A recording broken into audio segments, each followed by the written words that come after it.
Dor, kamu lagi dengerin Usi.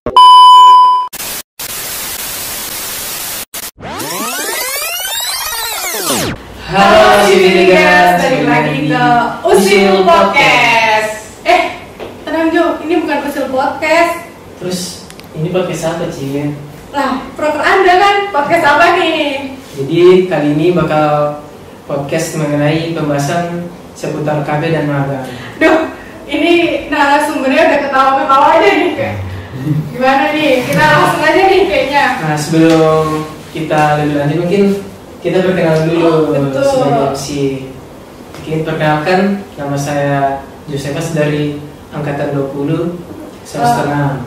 Semester 6? Iya. Cepet ya.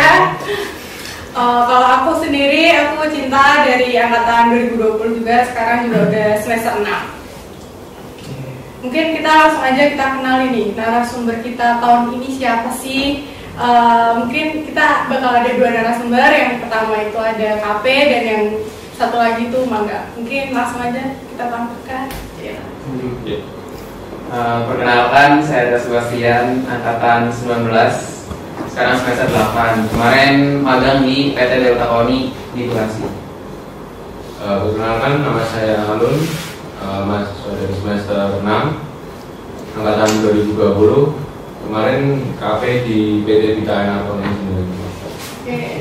Berarti sebelumnya nih kalau boleh tahu berarti kalian di ini ya KP atau magangnya berarti bukan di kontraktor tapi di konsultan. Iya. Mungkin yang pertama nih kan udah KP dulu nih. Iya, boleh. Menarik nih karena KPO di semester berapa Pak ambil magang MBKM? 7. Semester 7 ya? Kan biasanya ini kalau pada ambil magangnya di semester 8 nih. Ya, Iya bener kan? benar.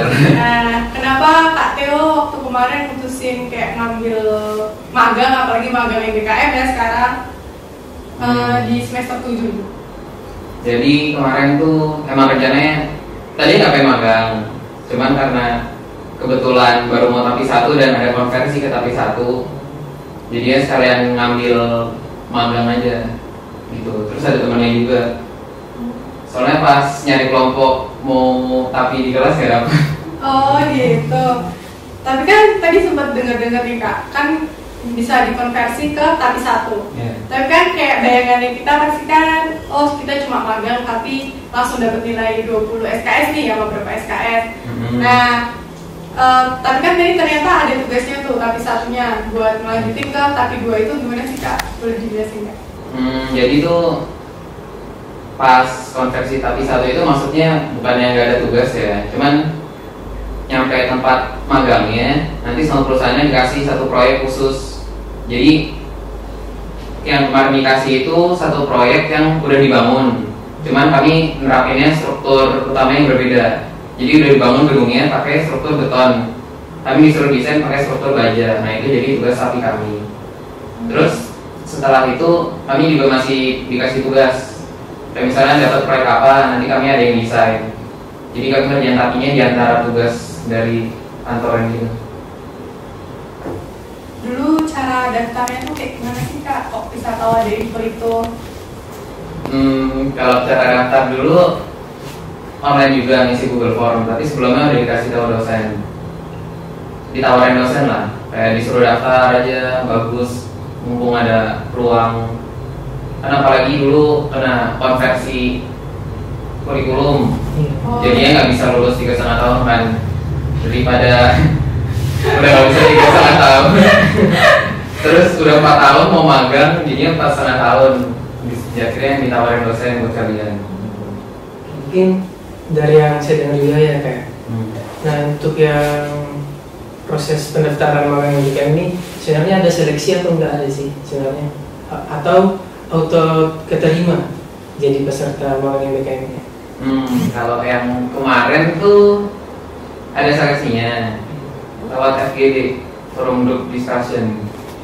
Jadi berempat atau berlima mahasiswa, 1 alum sama 2 dosen.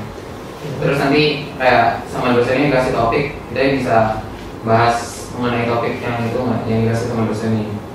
contohnya tuh Kak, kayak apa, nah kan? Biar kita tuh bisa kayak ada bayangan gitu kalau mau daftar kan dengan pertanyaan-pertanyaan dosen. Mungkin kalau contoh ya, jadi kami pertama tuh dikasih gambar kayak hasil dari, bukan hasil, lebih ke kota habis gempa, ada bangunan roboh atau gimana. Terus ini kenapa kira-kira, terus kita harus bisa kayak deskripsi kayak, oh ini kira-kira kurang dari penerapan strong column weak beam, nah gitu lah. Terus habis itu masih tanya lanjutnya gimana. Terus ada bangunan lagi, kalau habis gempa terus bangunan pada miring itu kenapa? Itu sih kurang lebihnya. Berarti kurang lebihnya banyak contoh kasus yang disodorkan dari dosen terus Ya, terus kita diskusiin bareng sama dosennya. Nah, kalau yang kemarin kasusku kan konveksi tapi 1 itu kuotanya 6. Nah, yang daftar itu yang tapi 1 4, yang berebut malah yang tapi 2. Jadi kalau dibilang auto terima, mungkin kalau yang daftar lebih banyak daripada kuotanya mungkin itu nggak auto terima. Cuman yang kasusku mungkin auto terima, soalnya yang daftar cuma 4, kuotanya 6. Berarti itu baru awal-awal magang BKN kemarin ya? Iya. Oh gitu. Itu tuh kalau penempatannya tuh emang Kak Teo udah tahu dari awal atau emang ditempatinnya nanti nih setelah keterima baru tahu di situ? Jadi dari daftar pertamanya itu udah milih perusahaan nih. Udah dikasih tahu kalau mau konversi tapi 1 ke perusahaan mana, kalau mau tapi 2 bisa mana aja. Nah kalau buat tapi 1 itu setauku lebih ngarah ke konsultan, kalau tapi 2 ke kontraktor. Ya mungkin seputar magang udah banyak nih sih ya. Mungkin sekarang kita dengar dulu nih dari narasumber kita yang satu lagi. Masa kita anggurin aja kan dari tadi? Kak Teo pun udah capek kan dong, jadi sudah dulu nih. Kita ke Aun dulu nih. Apa kabar? Luar biasa. Gimana nih kesibukannya apa nih sekarang? Kesibukannya ya laporan-laporan sih banyak. Laporan apa tuh? Waduh, laporan KP terutama ya, contoh laporan tapi terus ya laporan yang lain. Ini KKN. Mungkin dari Mas Al ini bisa diceritain nggak kenapa bisa milih KP, kenapa ambil KP di semester ini, terus teknis bisa ngambil KP-nya di mana sih? Pertama alasan ambil dulu awalnya pengen magang di akhir, tapi setelah dengar dan mikir 2 kali, karena kan magang kan katanya kan ada apa ujian itu yang seleksi itu dan katanya terima itu nggak sedikit. Nah daripada mengadakan pilih opsi 1 yaitu magang, saya ambil KP semester ini itu untuk jaga-jaga lah. Mau ngejar 3,5 tahun ini. Ya itu mungkin alasan satunya. Berarti ini ngambil KKS sama KP di semester ini? Iya. Keren. Nah, apa sih pertimbangannya saat kamu tuh pilih dosen pembimbing sama tempat KP itu kan? Kalau magang kan dari KP kan udah ditentu ini ada berapa perusahaan, nggak ada kan strukturnya. Nah, kan kalau kita KP kan kita harus cari sendiri kan? Nggak yang dosen tiba-tiba kayak iya ada tempat kafe itu kan sedikit, mungkin ada tapi sedikit kan Kak. Nah tapi kan kalau kita KP kan kita harus mandiri ke proyek sendiri, cari surat dan lain-lain. Itu apa yang jadi pertimbangan saat pilih dosen, pembimbing dan lokasi KP? Oke, yang pertama alasan aku KP itu ya itu tadi karena sebenarnya karena temen sih itu kan sebelum liburan semester 5 ke 6 ya sama. Iya. Nah, itu ada temen yang main gitu kan, ditanyain KP di mana, udah cari KP, padahal teman tiga gitu. Siapa tuh? Wah, meninggal kan. Gimana nih namanya? Terus akhirnya buru-buru itu cari tempat KP itu waktu liburan. Kan kalau awal tahun kan proyek-proyek kayak kontraktor gitu kan biasanya kayak audit gitu yang udah selesai. Terus baru ngurus-ngurus laporan, awal tahun itu ngurus-ngurus laporan, terus jarang proyek baru gitu loh intinya. Sampai ke Bantul itu ada proyek, itu udah dijadiin juga bisa masuk sana gitu. Terus nah setelah pokoknya urutannya gini sebenarnya kalian. Kalau apabila mau KP itu kalian pertama ngefixin proyeknya dulu apakah udah fix ataupun, dan tentunya itu mengikuti dengan aturan yang ada di pedoman KP, misalnya kayak bangunan 4 lantai, terus luas setiap lantai 1000 meter persegi, terus kayak harus bendungan dam gitu dan lain-lain. Nah setelah lokasi KP ini udah fix, itu kalian cari dosen pembimbing. Nah kalau aku cari dosen pembimbing dulu, deal-dealan sama dosen pembimbingnya. Ini boleh. Dosen pembimbingnya itu kalau saya itu Pak Eda sama. Enak ya, langsung sama koordinator KP-nya. Iya. Itu terus lalu setelah deal-dealan sama dosennya, oke mau jadi pembimbing kamu gitu, terus ditawarin nih proyeknya, Pak saya ada proyek kayak gini mau nggak gitu. Nah, saya cari itu sampai 3 proyek, yang satu karena tuh proyek besar itu tapi udah mau jadi sama bapaknya tetap nggak boleh. Lalu yang kedua tuh ada di sana di Bantul tuh asrama kayak untuk Muhammadiyah gitu, itu tidak, maksudnya yang sulit itu sebenarnya orang lapangannya jujur, karena untuk cari proyek itu tuh sebenarnya harus punya kayak orang kenalan biasa lah ya. Setuju. Orang dalam Ya itu jujur itu sulit banget dapat, karena kayak pengalaman kita kemarin tuh kalau nggak ada kayak gitu tuh kita carinya itu oke udah didilan tapi nanti hubungin ini ya coba dicari, jadi dilempar-lempar terus dari sana terus ke UGM terus muter sampai saya nungguin di UGM tuh ya ada suatu proyek kan ada 3 mega proyek di sana. Salah satunya saya datengin tuh sampai hampir beberapa jam saya nungguin, akhirnya nggak ada jawaban, katanya suruh hubungin bapaknya ini kok nggak ada gitu. Terus selang gitu terus saya ternyata ada konsultan gitu di sini. Saya kira tuh di Bandung yang PT Vita Energi, ternyata di Jogja itu juga ada 2 office, yang pertama di UGM juga ternyata, sama di Jalan Palagan kebetulan. Nah untuk teknisnya sendiri lanjutin yang tadi, setelah dapat proyek dan dosen pembimbing itu kalian udah fix nih, udah pasti menerima dan lain-lain. Kalian buat surat, kan biasanya kalau mahasiswa kalau dari pedomannya itu kalian buat surat izin cari lokasi KP. Nah kalau saya enggak, kalau saya didilan sama proyeknya dulu sama dosen pembimbingnya oke enggak, karena kalau percuma kalian buat surat izin KP tapi dari proyeknya oke, begitu ditawarin ke dosennya tuh nggak boleh gitu, itu percuma sebenarnya. Nah, makanya saya didilan 2 itu dulu baru buat formalnya lah untuk pengesahan bahwa saya akan saya akan KP di sana gitu. Setelah itu jadi, terus surat udah keluar, semua udah keluar siap, baru masukin ke perusahaannya sana gitu sih. Ada yang kelewatan nih, kebetulan aku juga udah KP semester bulan kemarin nih, semester ini juga ngambil SKSKP-nya. Nah mungkin kalau yang dibilang Alun bener sih, mendingan kalau kita cari dosen pembimbing disertai sama kita cari proyek, karena syarat yang di pedoman itu kadang masih ada tambahan nih dari dosen pembimbingnya kita masing-masing. Jadi kadang ternyata yang di pedoman nggak harus kayak gini, tapi di dosen pembimbingnya kayak nggak apa-apa kok, nggak harus kayak gitu. Tapi ada misalkan minimal proyeknya di bawah 30% progresnya kayak itu kan ada kan. Nah kalau kebetulan kemarin sih emang aku bener tuh, aku cari dosen pembimbing baru sama disertai sama cari lokasi proyeknya juga. Nah jadi masukin ke situs bimbingan nih.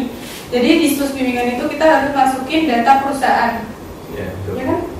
Data perusahaannya itu nanti kita kadang kan lama tuh.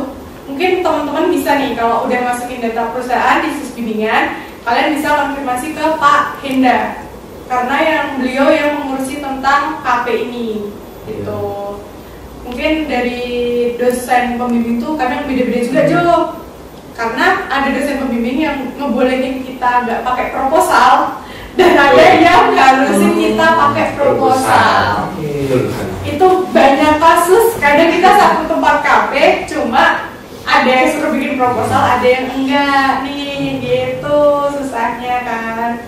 Jadi emang kenapa kita harus benar-benar balance antara kita cari tempat KP dan dosen pembimbing supaya kita nggak kerja 2 kali, gitu. Bener kan? Betul sekali. Jadi gitu Kak, kalau KP, kalau magang kan, Aku juga KP loh.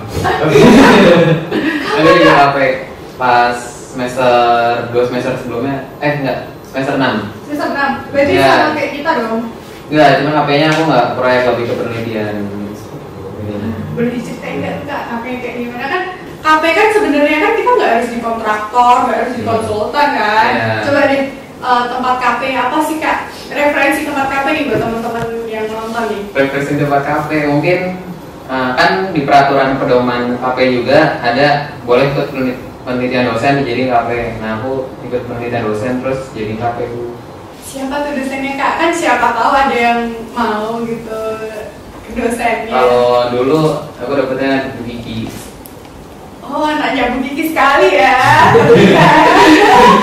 Karena kebetulan Kak Teos Basnya juga asisten dosen di kelas tapi Bu. Iya kan? Tapi air. Iya, kebetulan aku ambil tapi air nih Kak. Jadi penelitiannya itu berhubungan dengan air juga, Kak? Ya lebih ke paving poros sih. Nah dari ngitung isi desain sama segalanya itu asistennya. Jadi aku sebagai asisten penelitiannya sekaligus masukin jadi KP. Tapi nanti hasilnya beda laporannya. Biasanya kan kalau laporan KP pada umumnya kayak ada misalnya perusahaannya gimana. Kalau ini kan penelitian dosen, jadi nanti ada masukin kayak penelitian terdahulunya. Kalau aku kemarin laporan kalau nggak salah 6-10 penelitian terdahulu harus aku masukin disertain di laporan ini. Banyak ya. Gitu, jadi harus baca referensi juga. Gitu sih. Nah, kalau tadi kan berarti kan Kak Theo kan ada KP tuh, apalagi sama dosen. Kamu juga cari proyek, alun kan juga cari proyek kan juga lumayan susah kan tadi. Nah, gimana nih tips mencari tempat magang atau KP yang dari dosen atau emang dari tempat KP-nya cari sendiri gitu? Tips supaya, oh ini nih. Tapi dengan tidak orang dalam ya, karena kalau orang dalam ya udah lah ya, kita masukin surat pasti langsung ke HRD-nya, masih oke kayak gitu. Gimana tuh Kak? Boleh Iya, ya, Kak? dulu. Oh boleh, alun dulu boleh. Ya, mungkin tips yang pertama itu tentukan dulu kalian mau di kontraktor atau di konsultan. Kalau misal suruh pilih, saya pertama kali pasti pilih konsultan.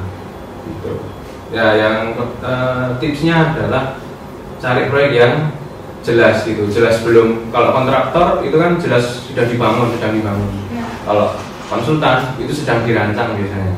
Nah itu pastikan itu dulu ada enggak, karena biasanya tahun-tahun kemarin itu ada yang udah masuk ke tempat PT-nya, CV-nya gitu, tapi nggak ada proyek itu, abu-abu gitu loh istilahnya. Nah itu pastikan dulu. Nah tips and triknya itu yang pertama tuh yang pasti usaha. Usaha. Tuh kalau kontraktor ya mungkin untuk masuk tuh mungkin yang pertama tuh ya itu tadi gimana cara kita bisa komunikasi dengan baik dengan orang sana tuh, asalkan ada slotnya dan lain-lain itu bisa masuk sebenarnya. Tuh. Nah kalau konsultan sendiri itu kemarin tuh kita puji Tuhan banget, kita datengin ke sana, terus oh ya Mas di sini bisa kebetulan ini baru ada proyek besar gitu, proyek besar. Nah ini tahun 2024 itu sudah harus dikeluarkan semuanya, ada tender dan lain-lain gitu loh. Nah begitu. Nah ya tipsnya ya itu tadi, asalkan kalian dosennya udah oke, terus proyeknya udah ada dan dosennya juga oke, asalkan ada suratnya, itu kalian bisa masuk ke sana gitu. Yang pasti anunya jelas saja, proyeknya apa dan lain-lain gitu. Oke, jadi teman-teman bisa dengarlah tips dan trik nyari tempat dari alun.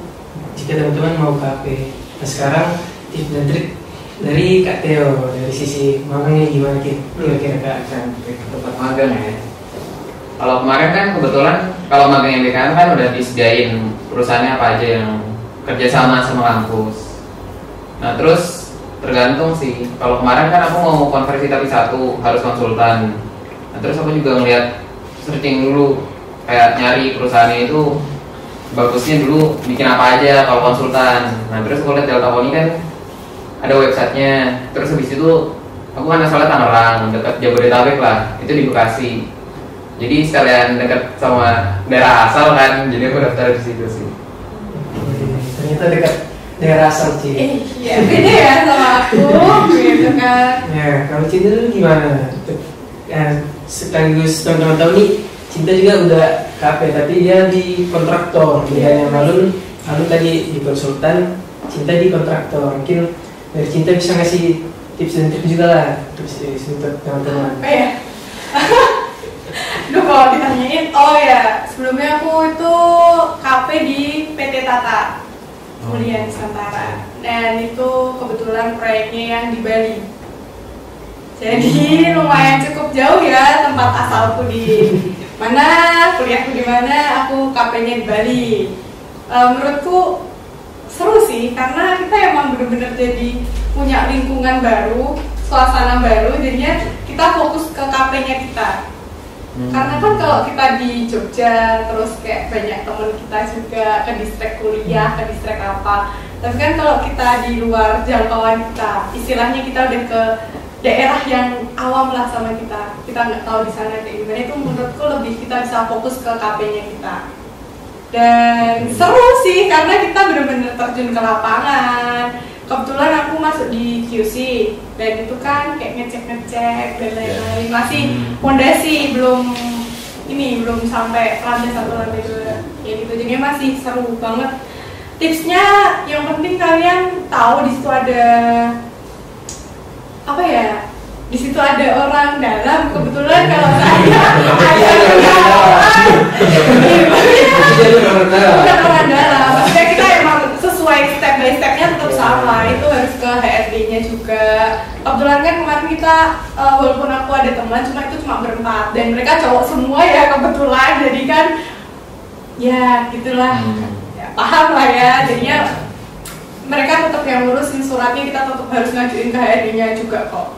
Jadinya yang penting bikin surat, terus ngajuinnya biasanya sih kalau KP ke HRD-nya ya. Kalau kamu kemana?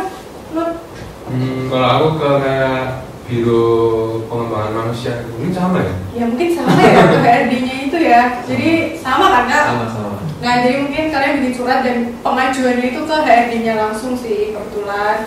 Terus ternyata kita nunggu, kan itu cukup deg-degan juga ya karena itu kepotong liburan tahun baru dan Natal.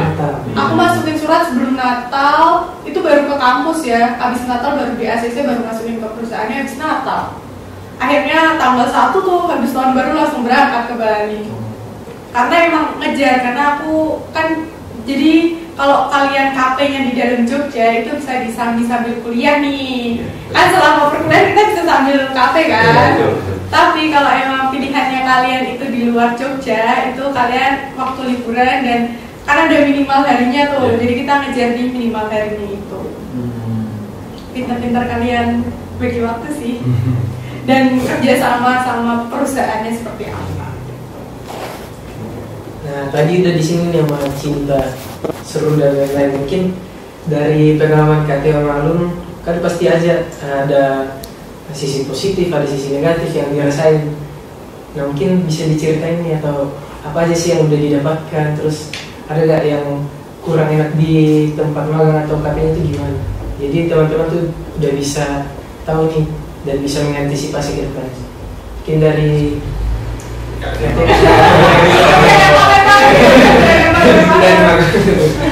cerita tempat magangnya lah ya. Jadi kalau di tempat magangnya itu kelebihannya ya, kalau di konsultan misalnya kalian nggak suka berjemur di lapangan. Oh iya. Setuju. Kenapa itu tiap hari di lapangan dari pagi sampai sore. Nah bahkan kalau di kontraktor kan bisa kalau ngecornya malam lembur kan? Sampai jam 4 pagi pernah, jam 5 pagi pernah. Nah kalau di konsultan itu lebih ngikutin waktu kerja biasa. Jadi masuknya jam 8:30. Kalau aku ya kemarin masuk 8:30, terus jam 5 udah boleh pulang. Terus waktu istirahatnya juga pas, jadi jam 12 sampai 1, nggak ada mundur-mundur pas kalau misalnya lagi meeting atau apa tuh di stop dulu. Nah terus itu enaknya satu ya nggak kepanasan. Nah tapi awal-awalnya tuh enaknya ya duduk di depan komputer AC kan, tapi lalu bosen. Pas bulan terakhir itu udah mulai rada jenuh lah dibilang, bulan kelima. Soalnya kan kayak tiap hari datang depan komputer sampai sore, pulang gitu terus pulang. Apalagi dikejar-kejar deadline tapiku juga kan. Oh iya, sambil ngerjain tugas tapi juga. Iya, jadi kayak ini dapat tugas baru dari kantor tapi tapinya gak pegang. Jadi yang gimana? Nah itu biasanya kalau konversi tapi susahnya di situ kalau di konsultan. Nah tapi enaknya itu jadi kenal sama orang kantor. Jadi kalau mau nanya gitu enak. Terus kadang juga diajakin makan bareng. Terus ada olahraga bareng juga, kayak dianggapnya udah kayak nyatu sama kantornya. Terus bosnya juga baik sih kemarin. Bos kemarin. Bosnya juga baik. Masih juga baik kok bro. Kita juga. Oke, mungkin sekarang dari Alun gimana? KP sendiri itu gimana? Mungkin lebih ke keseharian aja ya. Oke, boleh. Untuk yang pertama, karena kan kita di sana kebetulan juga ada proyek beneran dan itu juga dikejar waktu gitu kan. Dikejar waktu, terus itu sudah harus pengumpulan semuanya gitu. Jadi ada enaknya ada enggaknya sih. Enaknya dulu lah ya. Boleh. Enaknya bener tadi kata Kak Tio, nggak usah ke lapangan panas-panas gitu. Tuh, terus lebih dekat ke orang-orang kantor juga. Dan jam kerja ya Senin sampai Jumat kayak PNS gitu, model-modelnya gitu. Senin sampai Jumat ya. Wow. jam 9 sampai jam 5, jam 12 ada istirahat gitu. Lalu yang terus juga yang pasti relasi dari orang ke orang itu lebih dekat, terutama kan kita juga diskusikan misalnya diskusi dengan orang arsitek, orang sipil, MEP dan lain-lain juga. Lalu seperti kemarin itu ya awal-awal kan itu 60 hari ya? Minimal 50. Minimal 50 hari. Sekitar 2 bulan ini. 2 bulan. Nah itu 1 minggu. Posisi itu sebenarnya kami itu ambil saya itu ambil konsultan tuh berani-berani, dalam arti nekat aja gitu sebenarnya. Beneran? Iya. Iya beneran. Nekat dalam arti karena kan di sana kan yang dituntut tuh lebih ke kayak perhitungan dan lain-lain, terus penggunaan ini itu. Jadi mata pelajaran itu digunakan di konsultan gitu sebenarnya. Nah itu di 1 minggu pertama itu kami diberi waktu untuk menyesuaikan di kantor itu. Dari segi dimana alur bekerja, maksudnya ada desain masuk kan nanti kemana aja gitu dikerjainnya. Nah, dukanya juga itu, misal di dua minggu pertama itu kan kita pemaparan mengenai denah dari arsitek itu udah turun semua dan lain-lain. Nah itu di situ ya kita diskusi gitu. Kolom misalnya kolom gitu, kolom kan harus kalau ASN kan harus kotak gitu kan. 1:1. Nah, sedangkan nggak kolom pipi gitu. Kolom pipi gitu misalnya gitu. Nah ini bisa nggak kalau nggak terlalu pipi karena kan di sana itu kan kayak perkembangan dan lain-lain gitu. Tapi nggak apa, tapi jangan terlalu 1:1 ya gitu. Tuh. Terus misal kayak teman saya ini belum cara itu mungkin. Boleh. Siapa yang kata sendiri dong. Ya. Oke, sebetulnya ya, teman saya 3 orang sama Jonathan Ferry sama Alexander Melvin. Oh, Melvin. Iya. Nah, tempatnya bangunannya Jonathan Ferry itu tiba-tiba di tengah perjalanan si ownernya tuh minta untuk ada water tower di atas awalnya, kayak talang air di atas itu. Nah itu di situ diskusinya juga, wah, jadi itu padahal datanya udah dimasukin semua dan lain-lain pembubanan. Nah itu ngulang lagi lah. Kayak gitu. Karena kita udah mulai board file dan lain-lain, ternyata kan pertama itu satu basement, tempatku jadi 2 basement. Itu benar-benar proyeknya berhenti hampir setengah bulan, 1 bulan. Akhirnya baru lanjut lagi tuh. Itu lumayan kan? Itu jadi dilaksanakan, itu udah bagian dan lain-lain. Ya, sendiri lah ya, owner. Ya yang punya uang. Yang punya uang.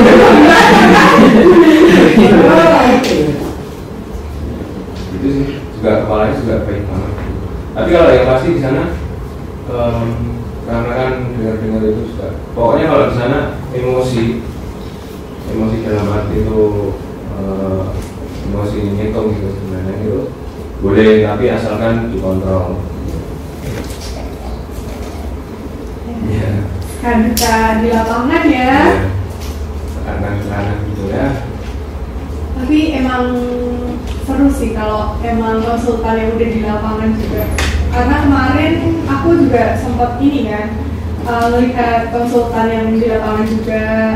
Terus sama kontraktor kerjanya kayak apa, pasti ada sedikit perdebatan antara konsultan dan kontraktor. Apalagi konsultannya masih muda-muda juga waktu itu, karena emang masih proyeknya masih awal sebenarnya. Aku kesana tuh masih mulai galian, masih pelket. Jadinya kan masih awal banget kan, jadi belum banyak yang kerja di sana juga. Dan kalian tips kalau mau enak bisa ke lapangan, bisa ke kantor, itu kalian pilihnya QC. Karena ngerjain laporan iya, kita ngecek ke lapangan juga iya. Bener kan? Jadi koneksinya lebih banyak juga, dan kita harus jadi jalan antara kontraktor dan konsultan QC. Jadinya ya kita harus menenangkan anak-anak lapangan, juga harus menenangkan konsultannya kayak gitu. Dan ya kalau di kontraktor lebih kamu ke lapangan sih, karena ya kita kan yang mengerjakan secara langsungnya ya, terjun ke lapangannya langsung, ngelakuin proyeknya kan. Kalau misalkan konsultan kan masih kayak perancangannya seperti apa, iya nggak sih Kak? Iya. Ya kan? Tapi juga ada konsultan lapangan juga. Jadi ya, karena mereka kerjanya sangat-sangat teratur dari Senin sampai Jumat, jam 9 sampai jam 4. Kalian kalau mau ke kontraktor siap-siap, siap hati, siap pikiran, siap hitam, siap tenaga. Karena itu aku bilang banget sampai di sini ya. Pokoknya harus siap-siap, karena kita jam kerjanya juga nggak tentu, karena juga nungguin beton ya. Betul, nungguin loadingan beton yang nggak jelas kapan datang, terus nungguin ngecor juga. Ya, itulah suka dukanya. Tapi serunya adalah karena QC, jadi aku juga dekat sama orang-orang kantor. Jadi ya karena paling muda ya di situ kebetulan kan, dan orang-orang di situ yang kerja masih muda. Ada cutting kita anak 19 kerja di sana banyak. Sekarang akhirnya setelah aku selesai cutting di sana, banyak yang kerja di sana juga. Baik banget ya, tau kan ya orang gitu kan. Kita nggak boleh sebut proyeknya apa ya. Banyak cutting kita yang di sana juga. Makanya itu cukup seru karena mengenal banyak cutting juga. Ya, jadi itu teman-teman, jadi ada sisi positif dan negatifnya lah pasti kalau kita milih magang maupun KP. Nah mungkin bisa diceritain nggak nih alun nama KP? Kan pasti selama kita belajar di kampus, tiba-tiba ikut magang atau masuk KP, itu pasti ada yang kita kaget di awal, mungkin tidak terbiasa atau seperti apa. Nah itu mungkin ada kendala tersendiri dalam menjalani magang ataupun KP-nya. Apakah ada hal yang berbeda dari selama perkuliahan atau malah banyak belajar hal baru di tempat KP magang? Soalnya kita tidak bisa pungkiri, kita praktikum, apalagi di anak 19 praktikum semua online. Kebanyakan online kan?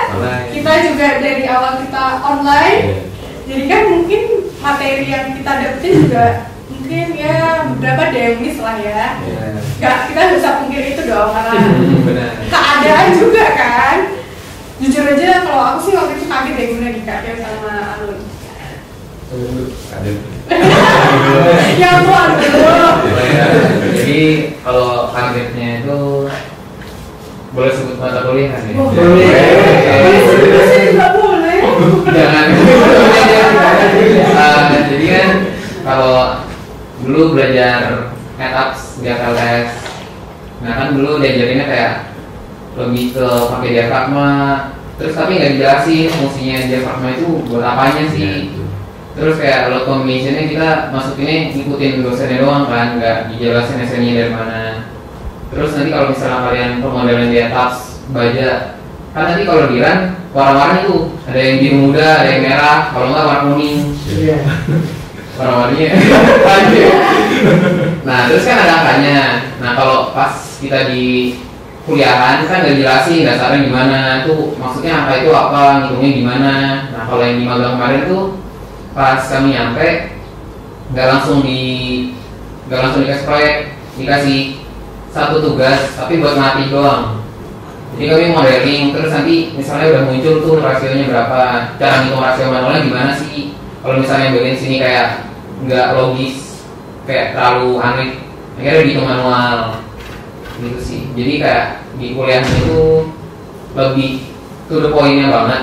Kayak misalnya kamu pakai aplikasi ATAPS, terus kayak oh ya udah tinggal giran hasilnya gimana, screenshot masukin laporan kumpul. Nah kalau di kemarin konsultan lebih susahnya di setelah etapsnya malah kayak baca hasilnya. Misalnya kamu mau desain fondasi, nah yang diambil itu yang mana aja, tabel mana aja. Terus misalnya kalau udah modeling, terus itu harus diapain selesai modelingnya. Kayak sambungan, kalau baja kan cuman rasio batangnya, terus kita harus desain sambungannya sendiri. Nah struggle itu kemarin tuh lebih di sambungan sih, soalnya kan dulunya 5 lantai baja, sambungan itu ada lebih dari 20 jenis buat api, buat api gitu. Nah terus kan kalau di APL kemarin diajarinnya pakai platnya itu tin plate, habis itu pakai diafragma. Nah pas ku terapin di konsultan situ, mereka nanya kenapa begini. Jadi sebenarnya tiap perusahaan itu, tiap konsultan itu ada teknik perancangan masing-masing. Nah kebetulan kalau di tempatku data kemarin, dia tuh lebih bagian platnya itu disettingnya membran. Jadi dia nggak sebagai pengaku. Jadi nanti balok-baloknya masih kena torsi, masih kena apa ya maksudnya lokal buckling gitulah. Jadi kayak literally yang didesain itu cuman balok sama kolomnya. Terus lantainya nggak jadi mengaku sama sekali, biar lebih aman gitu aja sih. Jadi perbedaannya lebih pas di kuliahan kurang dasar-dasarnya. Jadinya kalau pas baru masuk kalian memang harus belajar dasar-dasarnya lebih ke SNI-nya. Biasanya kan kuliah diktatnya gini, ikutin diktat rumusnya gini. Terus kalau biasa kelas api kan ditunjukin slide, terus ada tabelnya yang pakai rumus ini, bagian sini gini. Nah sama yang terakhir tuh kalau yang kuliah kemarin dari pengerjaan tapi yang kan aku kenal ada tinggal beberapa, mereka kan kayak pembebanannya sangat detail ya. Terus habis itu penulangan tiap plat, misalnya plat lantai bagian sini sama sini bisa beda. Nah di aslinya itu enggak. Jadinya kalau di konsultan itu lebih, kalau konsultan tempatku biar cepat kan proyeknya banyak, diambil pembebanannya yang paling besar, terus habis itu disamaratain di satu lantainya itu. Jadinya lebih cepat sama nanti mempermudah operatornya. Awalnya kan aku bisa lantai kayak di kelas dibeda-bedain gitu ya. Soalnya katanya mempersulit yang jalaninnya operatornya nanti, gitu aja sih. Itu sama sih ya, kemarin juga kan sekarang lagi tapi satu. Nah itu bangunan kami itu parah banget lah bentuknya. Alun juga tahu soalnya kami satu kelas tapi. Itu benar-benar seperti yang kata Rima tadi kan masih banyak jenis platnya, jadi dari CNT-nya bisa tahu lah ternyata ngambil pembebanan yang terbesar aja ya. Terbesarnya dan cepat. Iya. Dan aman dan gak desain kontraktor. Karena kita juga kalau mencolok plat lantai lumayan. Dan itu udah nggak pakai tumpuan lapangan ya? Nggak. Nggak pakai apa? Nggak pakai tumpuan lapangan. bisa lanjut ke Alun, gimana untuk kendala yang dirasakan sama KP? Ya mungkin sama ya kayak hampir garis besarnya kayak Kak Theo juga. Jadi kan aku ya tadi peralihan dari semester 5 ke 6 kan belum dapat apa-apa, dari 1 minggu belajar sendiri dan lain-lain. Nah kalau dibanding dengan mata kuliah dengan yang udah ada saat ini itu kayak tapi gitu. Gampangannya kayak misal struktur betulan struktur betulan tahan gempa. Nah itu menurutku soalnya mulai diubah aja sih. Soal ujian dan lain-lain. Kenapa tuh? Karena jujur kan dulu kalau nggak salah tuh kita ngedesain cuma 1 balok doang, kolom doang. Iya. Nah itu menurutku oke lah itu kalau untuk jadi PR dan lain-lain. Tapi ketika ujian dan lain-lain, bisa mungkin kan kita kan zaman kan udah modern, kita udah pakai output dari yang namanya software gitu. Nah yang kita baca tuh yang bener kayak tadi Kak Tia tadi, yang sulit itu membaca tabel softwarenya itu yang digunakan yang mana, ini yang mana, itu sebenarnya itu sih. Terus misalnya kalau dibandingin sama yang tapi sekarang, itu menurutku tuh tapi sekarang tuh lebih ya dasar-dasarnya emang cukup bagus banget sih menurutku, bagus banget gimana kita harus mendetail dan lain-lain. Nah tapi yang menurut saya kurang itu adalah bener kayak Kak Theo tadi, setelah masuk software itu teman-teman tidak dijelaskan suruh apa gitu, suruh apa cara ngambilnya gimana dan lain-lain gitu. Nah, lalu misal cek keamanan bangunan itu gimana itu, kalau misal saya sendiri nggak KP sebelum tapi malahan itu saya mungkin tapi satu saya malah kebingungan nanti gitu. Dan apa lagi ya, lebih ke lebih ke belajar sendiri juga sih, itu yang utama. Soalnya kan dari kami yang semester sekarang kan aktual tes yang kemarin itu kan midas, tiba-tiba di tapi pakai tabs dari kelasnya kalian, tapi ada kelas tapi yang lain yang tetap pakai midas. Oh jadi kelas tapinya nggak sama ya metodenya kayak gitu? Enggak. Iya beda. Lebih teratur kami dan ya intinya lebih teratur kami dan kalau misalnya pakai midas enggak lebih sulit sih daripada software. Oh iya sih, kalau midas kita nggak lisensi kan susah juga Yeah. ya, karena kemarin APLTS pun kita kesulitan aplikasi ya sebenarnya. Karena kita nggak ada lisensi juga kan. Mohon maaf saya kurang relate terhadap tapi 1 karena saya hanya ya begitulah. Beda aliran. Beda aliran itu, alirannya tuh kayak gelombang terus. Nah, berarti tadi udah dari sisi konsultan nih, Ci. Dari Cinta bisa ceritain dikit kendala kalau di kontraktor itu gimana? Kendala? Iya. Wow, aku happy sekali jadi gak ada kendala. Bercanda. Gak mungkin dong, pasti ada kendala-kendala tersendiri lah. Misalkan kayak kita kan QC kan ya kita ngecek lah dari hasil pelaksana mengerjakan itu pasti kita langsung harus eksekusi ke lapangan terus melihat gimana pekerjaan itu baru kita laporan ke MK-nya konsultannya apakah itu udah bisa dilanjutkan lagi pekerjaannya atau enggak. Tapi kan kadang ya ada sedikit yang mengesalkan ya pasti di lapangan sama-sama idealnya konsultan ya tahu lah ya Kak idealnya konsultan seperti apa. Jadi pernah ada kejadian nih, kita kurang 2 cm waktu selimut beton. Harusnya misalkan 7, kita cuma 6,5 atau 5 enggak. Per awal-awal sih masih dengan idealnya orang ya, karena orang pasti punya idealnya masing-masing kan.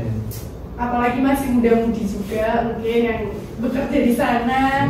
Akhirnya tapi akhir-akhir kan sudah diturunkan dari MK-nya sana sendiri yang emang sudah berpengalaman dan oh ternyata nggak apa-apa kok kalau emang kurang 1 ya maksimal 2 cm lah itu ternyata nggak masalah.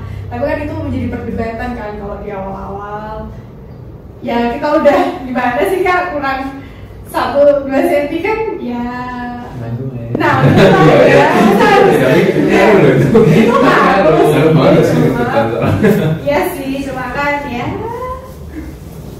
asik nggak enaknya apa ya kalau di kontraktor ya itu sih jam kerjanya nggak tentu, bukan nggak tentu sih, lebih ke padat, terus panas-panasan kita harus ngecek jam 12 siang pun jam 12 siang kita ngecek, jam istirahatnya nggak tentu juga, tahu-tahu TM datang waktu kita lagi makan kan harus standby juga, jadi harus ngecek selam dan lain-lain kan, kalau mau turun langsung dibuat langsung pekerjaannya kan nggak bisa langsung, harus ada tes selam dan lain-lain kan, makanya kalau istirahat pun kita gantian, atau ya kalau lagi makan TM datang ya udah terima kita tinggal makanan gitu. Jadi iya dong, ya TM-nya udah datang nggak apa sama ditunggu-tunggu kan, mungkin kan. Terus kalau enaknya jujur untuk aku mendapatkan tempat kafe yang hangat ya, maksudnya orang-orangnya juga masih muda-muda dan friendly, dan aku sendiri pun kan gampang berbaur juga sama orang kayaknya ya kan humas juga. Nah makanya kayak ya disayang, di kayak kalau nggak tahu sih langsung dikasih tahu, kayak nggak cuma di QC, di BBS juga kadang dikasih tahu sih kayak gini ya, tolong dong hitungin di sana kolomnya udah seperti apa kayak gitu. Kadang juga sama drafternya kadang juga disuruh diminta tolongin kayak ngecekin pekerjaan yang udah selesai hari itu apa aja sih, jadi update terus tiap hari. Oke, jadi teman-teman bisa dengar tuh banyak kendalanya lah. Terus tapi dari yang udah diceritain kan bisa lebih dipersiapkan ke depannya jika teman-teman mau magang ataupun KTC. Ya sih, aku mau kayak Kak Teo sama ke Alun. Menurut aku, ini kalau menurut aku ya, kita tuh mendingan cari tempat KP, ini konteksnya KP ya, karena kan kalau magang kan sekarang udah MBKM nih, jadi teman-teman kayaknya ya, seinformasi yang aku dapat, magang sekarang kita nggak bisa magang mandiri nih, tapi harus ikut magang MBKM. Bener nggak sih? Ada yang tahu? Mungkin bisa, tapi sulit katanya. Ya, mungkin bisa tapi sulit. Jadi sekarang lebih difokuskan ke magang MBKM. Nah, pasti kan orang-orang bakalan milih KP nih. Tapi kan di saat kamu KP, kalau langsung ke konsultan kan ya kayak di bilang tadi kan, kayak yang untung tempat KP-nya dia baik, mau mengajarkan dulu, bisa adaptasi dulu kan. Tapi tidak di semua tempat bisa kayak gitu kan. Nah, menurut Kak Teo sama Alun, kalau kita KP, cari tempat KP nih, mendingan kita di kontraktor atau kita di konsultan sih? Soalnya kan saat kita udah di konsultan kan kita harus bisa menentukan ini harus kayak gini, nggak bisa harus ada SMI-nya lah istilahnya kayak gitu kan, harus mengikuti SMI. Tapi kan kalau kita kerja di lapangan kan kita bisa melihat situasi lapangannya juga seperti apa, dan sebenarnya kan dari konsultan itu tidak bisa semua diterapkan di situ. Mungkin ada bisnis sedikit yang emang ya, tidak sesuai SMI lah ya, istilahnya kayak gitu. Misalnya tadi kurang baloknya miring atau apa kayak gitu. Itu kayak gimana kalau sama Kak Teo?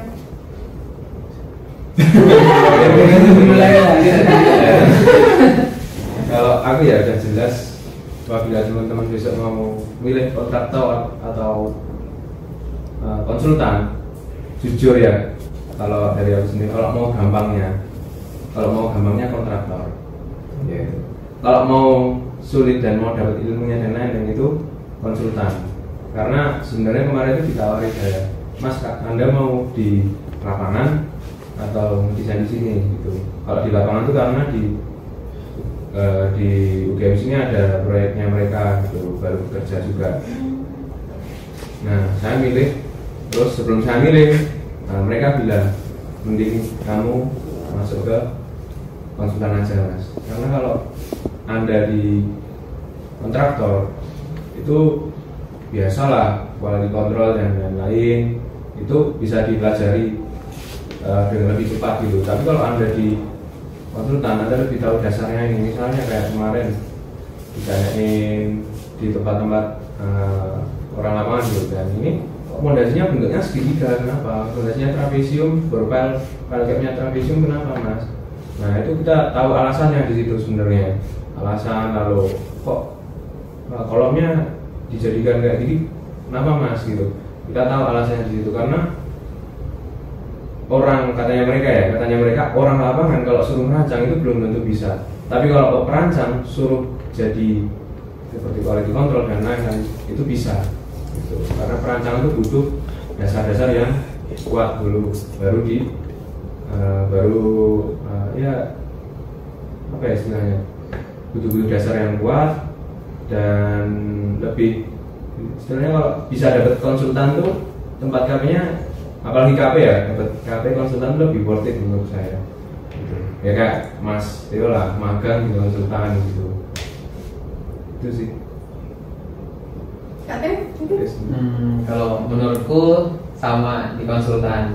Nah tapi alasannya sedikit berbeda. Tapi tadi masuk kalau emang mau gampang, maksudnya lebih gampang itu di kontraktor. Cuman kalau emang kalian kurang suka di kantor doang, terus pengen ke lapangan. Nah beberapa kontraktor konsultan itu juga ada divisi yang site manager, site engineer.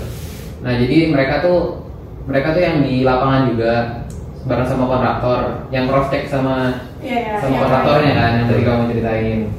Nah mungkin kalau kalian beruntung terus di konsultan terus digilir, jadi mungkin kalau KP berapa hari tadi 50 mungkin bisa digilir, setengahnya di kantor, setengahnya di lapangan itu, jadi kan paket lengkap tuh. Ya, kurang lebih gitu sih. Kalau di kontraktor aku nggak berpengalaman, jadi aku nggak banyak ngomong lah. Kemarin pun ini apa? Sebenarnya kemarin saya sempat 1 minggu di lapangan juga sebenarnya.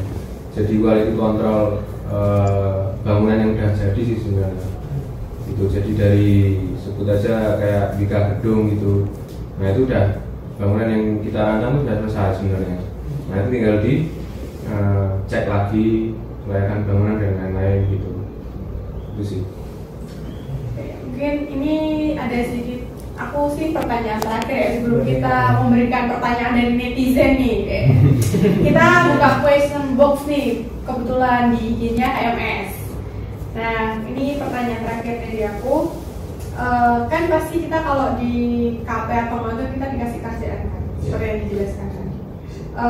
Apa porsi pekerjaan yang diberikan kepada mahasiswa praktik atau magang sama karyawan lain di sana?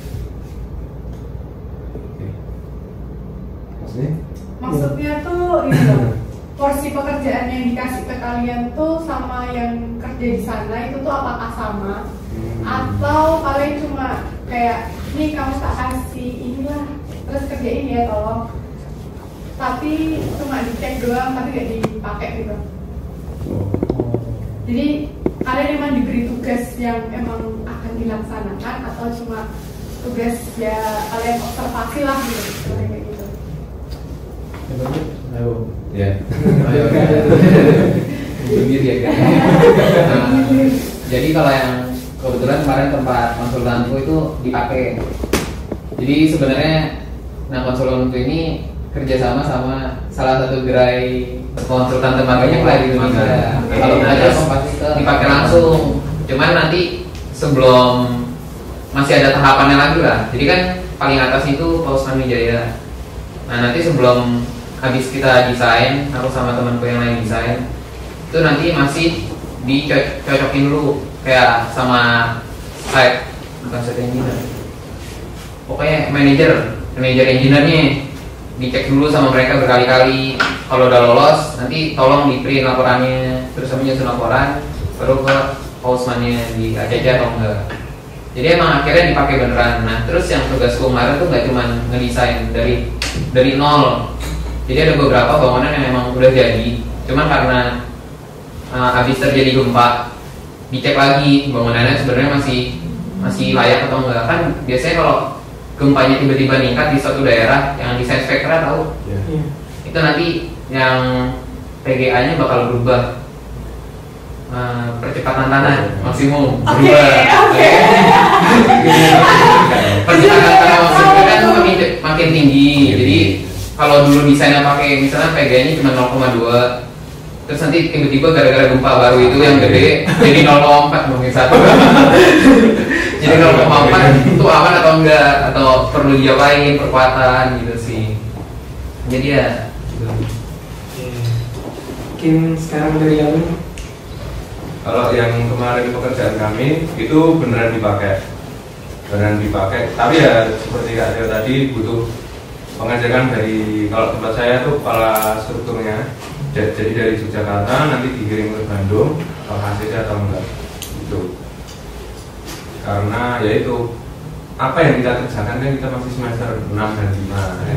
Nah itu lah. Ya tentu mereka nggak 100% percaya ya. Tapi istilahnya kita sudah memberikan trial dan errornya. Oh pakai profil segini, ukuran segini, oke lah gitu ya. Kita memberikan pertimbangan kepada mereka itu sebenarnya. Dari tadi kan kita udah ditanya-tanya nih sama Josefas kan. Kita gantian tanya nih Jo, boleh nggak? Mau nanya apa kan?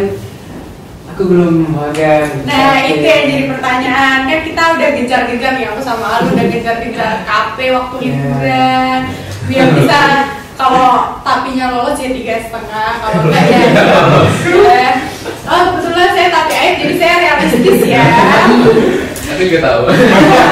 Saya realistis ya Kak, karena air ya masih trial and error, masih dibilang bisa kayak gitu dibandingkan tapi yang lain juga kan. Nah, Josefas nih kan udah ambil struktur. Nah, rencananya mau berapa tahun dan kapan nih ambil KP atau mau ambil magang? Oke, mungkin kalau dari aku sebenarnya nggak ada kepikiran untuk lulus cepat. Soalnya dari awal mikirnya di semester 8 tuh bakal cari tempat magang. Walaupun nggak keterima magang, di semester 8 baru nyari tempat KP juga. Lihat kamera dong, biar mereka tuh kita jadi interaksi. Ya, teman-teman. Kalau dari aku seperti itu karena memang tidak ada tuntutan dari orang tua harus ada cepat atau gimana, tapi memang fokus cari ilmunya lah. Nah, tapi dengar pembicaraan hati malu. Jadi sebenarnya malah tertarik untuk ngerasain dua-duanya. dari karya ngerasain KP tapi magang lagi. Terus ada kadang juga yang pernah bilang kayak KP itu sebenarnya bisa dilakuin dulu, terus nanti kalau memang masih mau magang bisa magang lagi. Tapi itu yang kalau memang nggak mau capek dan mungkin masa pilihnya lebih lama dari teman yang lain. Mungkin dia begitu sih. Aku dulu juga sempat kepikiran tuh mau magang, tapi setelah saya lihat tapi saya, wow, amazing kan. Jadi kayak saya menurunkan niat untuk magang. Sebenarnya aku ada tips sih buat anak-anak dua-dua yang masih bisa mengejar nih, atau angkatan 21 nih yang masih bisa mengejar. Jadi di Atma itu ada sistem MBKM. Jadi ada ya banyak kegiatan MBKM yang akan dilakukan di semester genap biasanya. Kan Kak Teh ambil di semester genap kan Kak? Ganjil. Genap dong. Yang apa nih? Salah, semester ganjil. Ya benar-benar semester ganjil. Jadi kita di semester ganjil tuh bakalan ada MBKM nih. Biasanya banyak kegiatan MBKM yang dilakukan. Ada asisten MBKM kah? Enggak. Oh enggak, kira kemarin ya. Jadi nanti tuh ada namanya sipil mengajar. Soalnya dia waktu itu sibuk banget juga ngurusin MBKM kan. Nah, jadi tuh kita ada sipil mengajar. Itu bisa konversi juga tuh ke KKN. Jadi kita udah dapat KKN di semester 5. Jadi kan kita kurang KP atau magang. Nah, bisa magangnya di semester 6. Bisa ngajar magang tuh di semester 6 kan. Bisa ya 3,5 tahun kekejar lah kalau itu. Udah kepotong semua. Maaf ya Kak, kita bukan kita soalnya kemarin, tapi kita juga kena ini kok, konversi-konversian nilai juga kok. Iya kan, tapi mungkin nggak enaknya di angka 19 aja ya, banyak nilai yang prasyarat yang saya nggak dapet ya. Gitu, jadi ya bisa kok kalian 3,5 tahun udah KP sama magang. Setelah aku hitung-hitung dan setelah aku lihat-lihat ya, jadi bisa kok kamu mau KP magang tapi 3,5. Jadi pakainya magang MBKM sama pakai KKN yang MBKM. Karena aku dengar-dengar dan aku lihat-lihat kalian tuh lagi KKN nih, sibuk banget KKN-nya. Iya kan? Karena KKN-nya sekarang udah offline ya. Kak Dia dulu dapat KKN-nya offline apa online Kak? Online, enak kan? Nah, kayak cuman sih, kebanyakan laporan nih. Laporan, banyak laporan, terus Laporannya 3. oh, oke. Ada yang individu, kelompok, sama ada harus bikin buku kan dulu. Iya, udah bikin betul. buku. Iya. Saya mau melihat teman-temanku yang KKN reguler ya istilahnya, kayak sibuk banget. Perasaan dulu aku kayak enak aja ikut MBKM kan. Jadi teman-teman jangan lupa itu ya, magang MBKM, jangan lupa ada sipil mengajar, dan coba ikutin semester depan ada banyak kegiatan MBKM gitu. Nah nih Kak, kita tuh sebenarnya tadi sebelum podcast ini mulai, kita udah ada buat question box di Instagramnya TMS UACY. Nah, kita bakal kasih 2 pertanyaan dari question boxnya itu. Coba nih dari netizen di belakang kamera ini, tolong sebutin 2 pertanyaan yang menurut kalian menarik. Untuk pertanyaan pertama nih Kak, apakah porsi pekerjaan mahasiswa saat praktik KP dan magang itu sama dengan porsi pekerjaan karyawan di sana? Boleh di skip, itu sudah ditanyakan. Baik. Mau di skip sudah ditanyain, yang lain yang lebih menarik.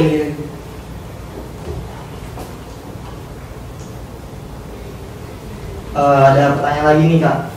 Tips beradaptasi di lingkungan KP atau magang pada saat pertama kali masuk proyek. Nah, itu penting tuh. Tips untuk beradaptasi. Mungkin Boleh dijawab salah satu dulu? Coba. Udah. Ya, tipsnya adalah yang pertama, dibuang rasa malu kalian. Itu. Jangan malu bertanya karena susah dijalani benar.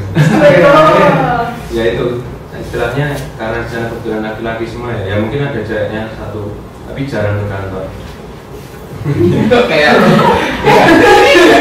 Iya, bener. Jujur, waktu aku di proyek cuma 2 orang doang ceweknya. Aku sama satu lagi. Kalau sama tukang-tukangnya mungkin iya ya. Tapi kalau yang itu menjaga kok kakak-kakaknya di sana yang emang kerja. Ya itu yang pertama, jangan malu-malu tanya, terus rasa gengsi dan lain-lain. Pokoknya kita di sana tuh satu rumpun lah, rasain aja. Bayangin kalian itu karyawan. Setuju.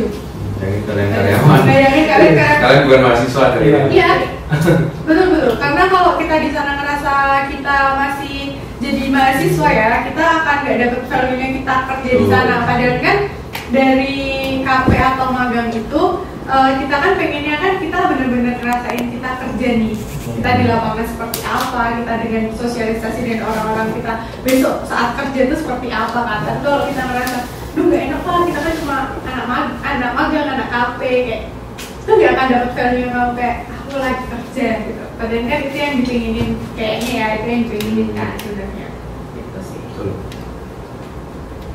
Mungkin dari katanya udah mau.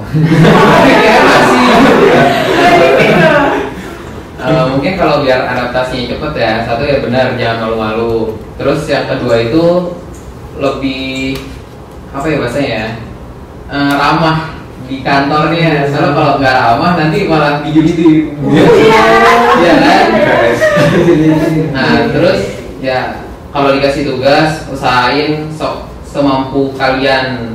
Kalau emang udah mentok sampai sini berani tanya, jangan malu-malu, itu satu. Terus misalnya kalau di kantor kemarin itu kan ada kegiatan lain selain kerjanya, kayak di luar jam kerja ada makan bareng, olahraga bareng. Itu kalau kalian bisa ikut, usahain ikut. Jadi ya kayak lebih deket kan nanti. Jadi kalau mau nanya juga diajarinnya lebih kayak mendekatkan diri sama orang kantornya. Jangan kalau kalian misalnya diajak apa nggak mau, nanti lama-lama orang kantornya kayak merasa kita jaga jarak banget, jadinya nggak, makin lama adaptasi tempat kerjanya. Sama kalau kita bingung, udah kita malu, mereka juga bingung. Oh mereka nggak bisa tapi nggak nanya gitu, canggung jadinya. Jadi kayak lebih ngikutin kayak karyawannya.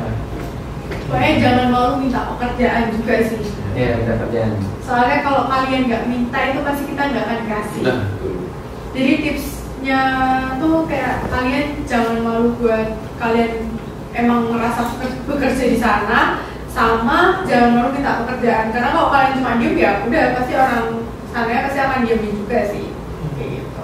Tapi ada nggak di suatu kondisi yang misalnya Kateo apa nama kita ngelakuin kesalahan nih, itu langsung dimarahin kah atau gimana, atau malah langsung dibantu lagi diajarin yang benar gimana?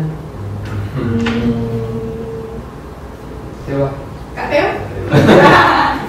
Kalau aku kemarin ada ya yang tadi contohnya yang plat pantai itu salah satunya. Jadi sebenarnya banyak. Sebenarnya banyak kan emang. Jadi kan beda tempat beda cara desain strukturnya. Nah jadi kalau sama mereka sih lebih diajarin. Kalau menurut mereka kurang tepat, nah langsung diajarin. Jadi kalau misalnya aku udah mandiri nih, maksudnya hasil kerjaanku pagi, aku kasih masuk kantor, aku kasih mereka.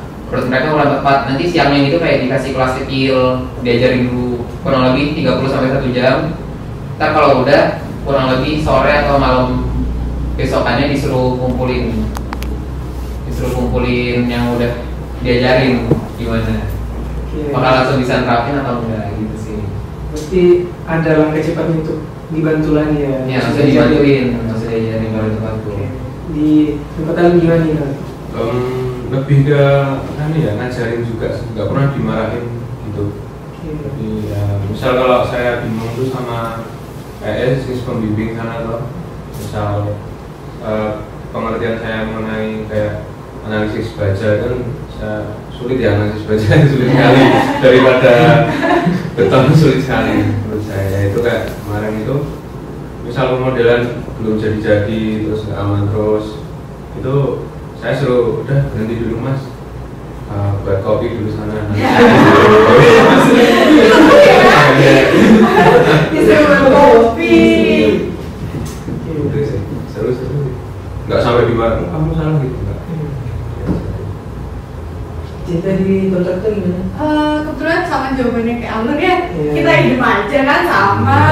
Jadi sebenarnya nggak pernah dimarahin sih, karena ya emang pekerjaannya juga mungkin QC ya gitu-gitu aja, bukan gitu-gitu aja sih. Maksudnya kesalahannya paling ya kita salah tulis kan bisa di tip X atau diapain gitu kan. Jadi ya mungkin gak dimarahin, cuma dibilangin lain kali kayak lebih teliti lagi ya gitu aja sih.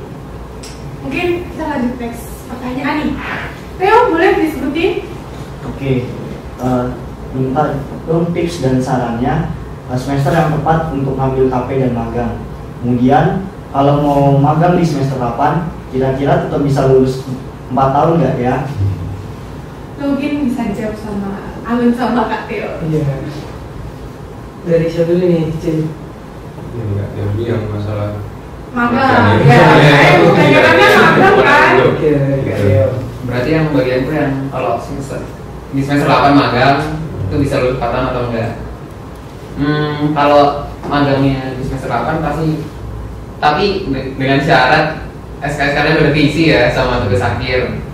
Itu bisa sih, cuman kalian harus ngerjain laporannya nggak bisa diakhirin doang. Jadi kalian nyusun laporan sekalian sama magangnya jalan.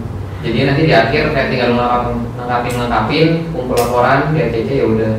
Soalnya kalau kalian nggak sekalian jalan nyusun di akhir, nanti semua dosennya nggak diterima amit-amitnya. Jadi harus nambah 1 semester lagi kan buat magangnya gitu sih. Ada pertanyaan nih Kak.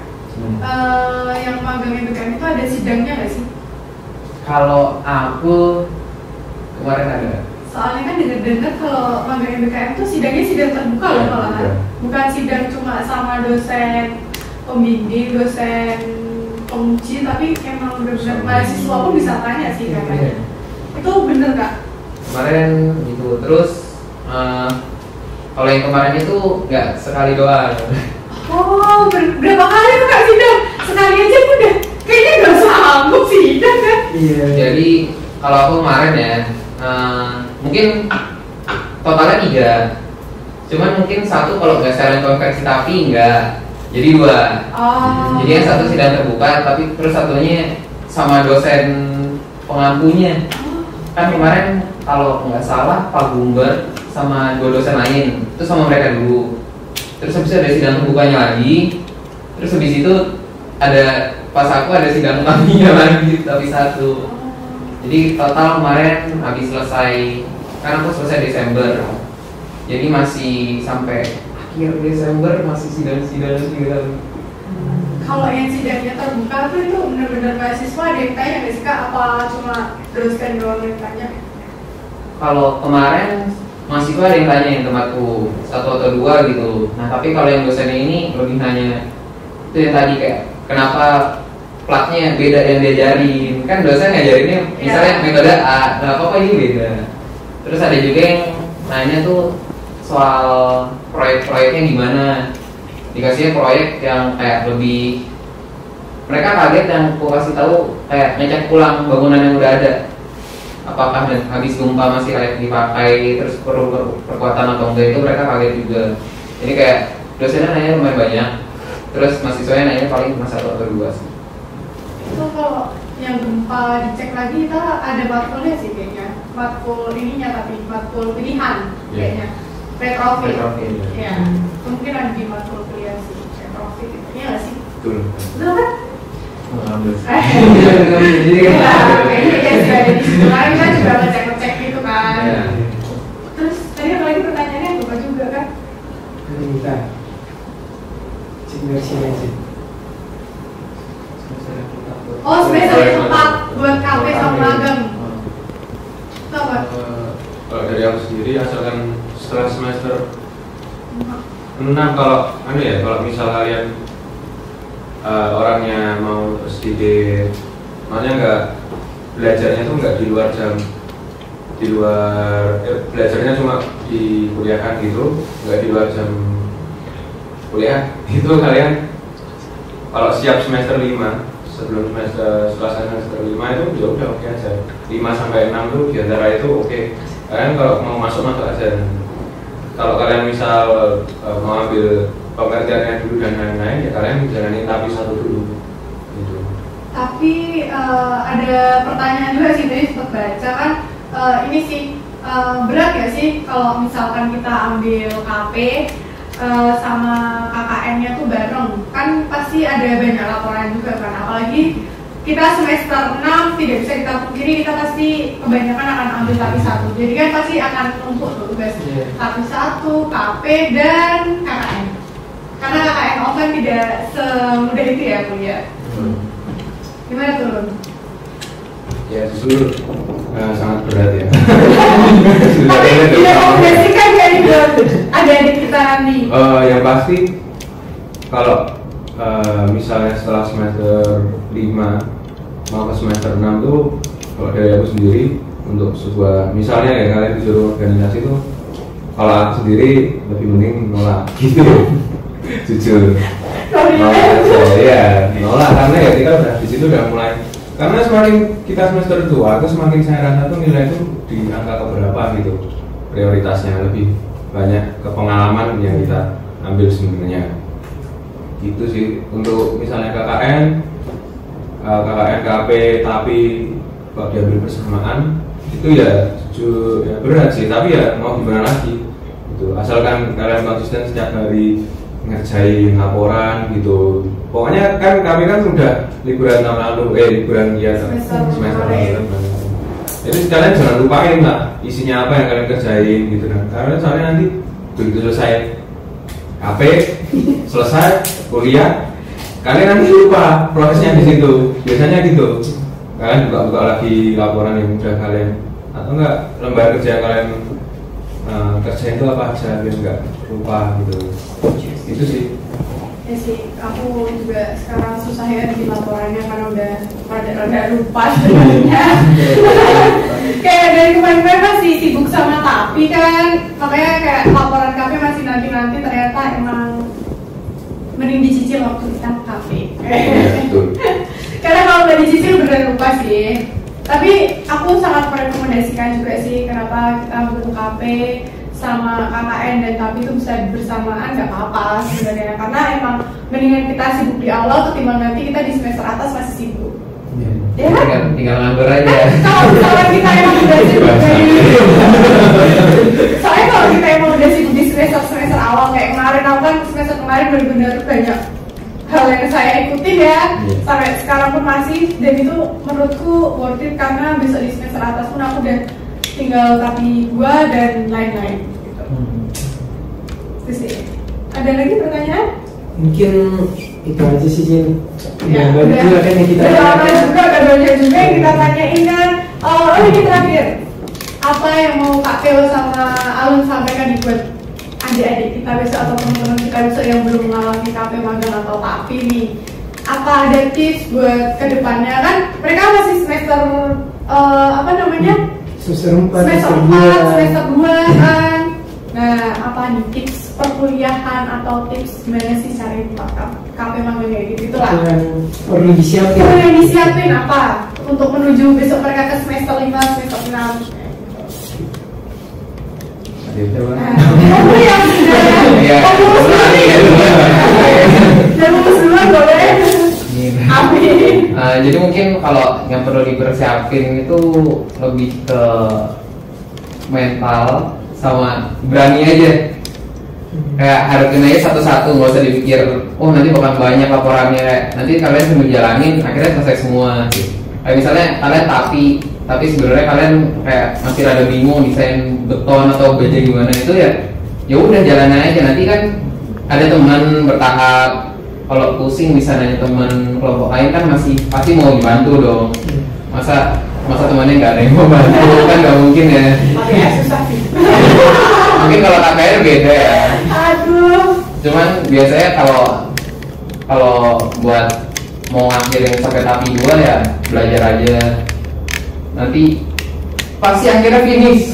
Pasti ada finish betul. Walaupun nanti ada berat di tengah-tengah, menurutku paling berat sih awal TAPI 2. Cuman nanti kalau udah lewat ya tenang juga akhirnya belum stop. Apa nih Kak sudah? Kalau boleh tahu, Agustus ini kan? Kalau aku mudah-mudahan Agustus. Sekarang aku tinggal nunggu jadwal pendandaran doang sama laporan DCC. Tapi duanya udah selesai Kak? Perhitungannya udah selesai semua di bulan April kemarin. Cuman lagi nunggu dosennya koreksi aja. Oke. Mungkin Alun bisa disampaikan ke adik-adik kita besok gimana? Yang pasti itu jangan malas-malas untuk belajar di luar materi kuliah, karena materi kuliah itu benar-benar cuma hanya ya dasarnya oke, tapi kalau di kalian keluar itu cuma berapa persennya yang relate itu sebenarnya, itu sih belajar. Dan kalau untuk misal tempat KP, saya sarankan untuk sebisa mungkin cari kontraktor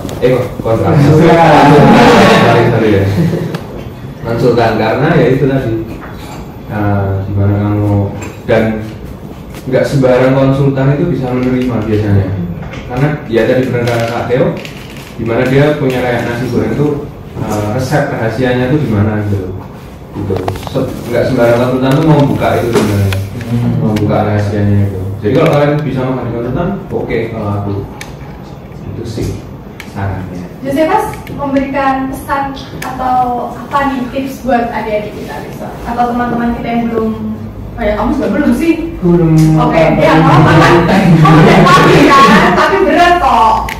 Paling buat teman-teman semua ya, untuk pelajaran-pelajaran yang apa ya, berhubungan dengan beton bertulang terus ke tanah, itu lebih dalami lah biar gak keteteran. Nah juga terus AutoCAD-nya lebih diperdalam. Sebenarnya ada juga di angkatan mungkin di angkatan kita atau di angkatan 21 yang belum terlalu mahir, tapi nanti di TAPI udah harus nguasain lah gambar dan yang lain. Makanya cari teman TAPI yang bisa AutoCAD sama Excel kali.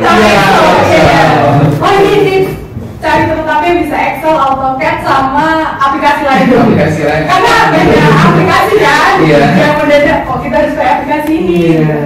Kok dari aku semangat aja buat kalian menjalaninya. Karena apapun yang kalian jalani, apapun yang kalian pilih pasti akan selesai kok, nggak mungkin enggak. Oke, terima kasih buat Kak Theo sama Alun udah mau diundang nih ke acara talk show-nya Alumni Center dari Biro Humas. Jadi kita ini sebenarnya proker Humas yang harusnya talk show KP tapi magang gitu. Nah Nah, terima kasih udah datang ke sini, udah menyempatkan waktunya ya, sibuk, Kak Teo sibuk kan, aku juga pasti sibuk. Yang mau datang, makasih ya Kak. Oke, udah Pas? Ya, terima kasih udah ngechat saya kemarin kan, atau yang ngechat terus langsung di oke-okein. Keren. Itulah kalau di Akma dan di sini di Kasol, makanya pasti mau kami. Terima kasih sudah mau berbagi ilmu dan pengalamannya. Ya. Semoga yang lagi dikerjain mau laporan dan apa begitu bisa dilancarkan. Ya, semoga Kak Teo cepat lulus juga. Semoga stres ini selesai ya Kak. Semoga kita tapinya lancar-lancar. Oke. Mungkin dari kami terima kasih buat si guys yang udah nonton nih dari awal sampai akhir podcast ini ya. Jangan lupa juga tonton podcast yang lain dari PDD KMS. Dadah, selamat sore. Semoga berkesan apa yang kita omongin di sini. Dadah. Makasih ya udah dengerin, jangan lupa usil bareng kita.